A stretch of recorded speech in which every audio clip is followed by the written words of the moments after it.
रे चली गईल प्यार पल भर कई के, चली गईल पल भर तू प्यार कई के, मरतानी हम इंतजार कई के, मरतानी हम इंतजार कई के।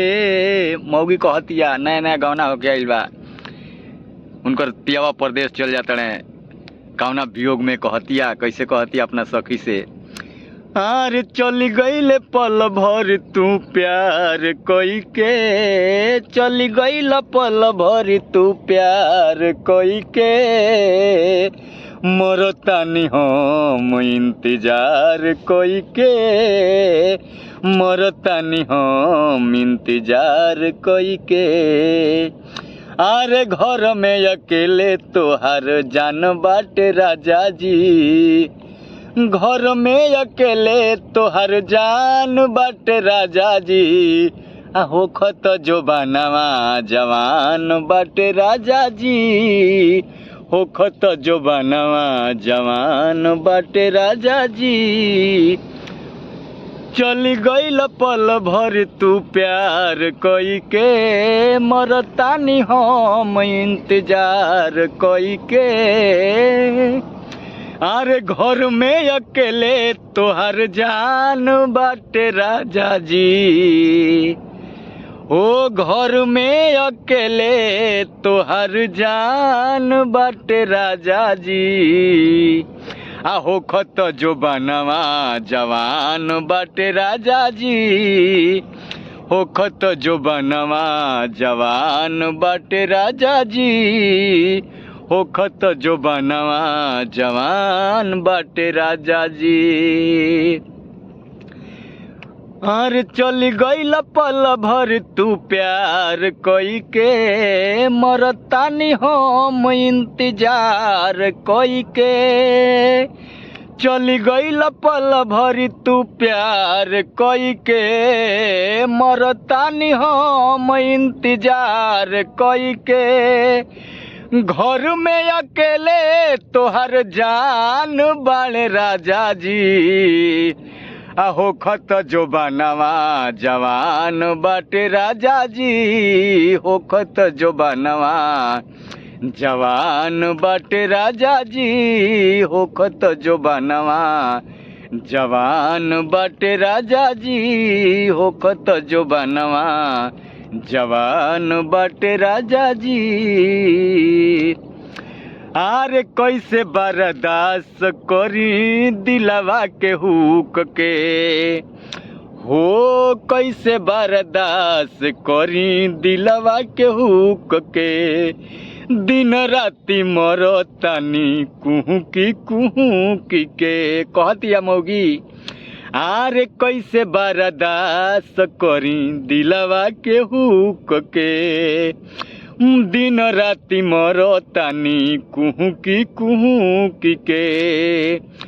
तनिको न हमारा पर ध्यान बाटे राजा जी, हो तनिको न हमारा पर ध्यान बाटे राजा जी, होखत जो बनवा जवान बाटे राजा जी, होखत जो बनवा जवान बाटे राजा जी, होखत जो बनवा जवान बाटे राजा जी। चली गईल पल भरी तू प्यार कई के, मरतानी हम इंतजार कई के, चली गईल पल भरी तू प्यार कई के, मरतानी हम इंतजार कई के। घर में अकेले तोहर जान बाटे राजा जी, होखत जो बनवा जवान बाटे राजा जी, होखत जो बनवा जवान बाटे राजा जी, होखत जो बनवा जवान बाटे राजा जी, होखत जो बनवा जवान बाटे राजा जी। आरे पुनन देहाती पिया बतिया न बुझेल बिरह के कराही में करे जाके भूजेल आरे पुनन देहाती पिया बतिया न बुझेल बिरह के कराही में करे जाके भूजेल तहरा बिनु से जिया हो आरे तहरा बिनु से जिया सुनसान लगे राजा जी आरे तोहरा बिना से जिया सुनसान लगे राजा जी आहो खत जो बनवा जवान बाटे राजा जी हो खत जो बनवा जवान बाटे राजा जी हो खत जो बनवा जवान बाटे राजा जी हो खत जो बनवा जवान बाटे राजा जी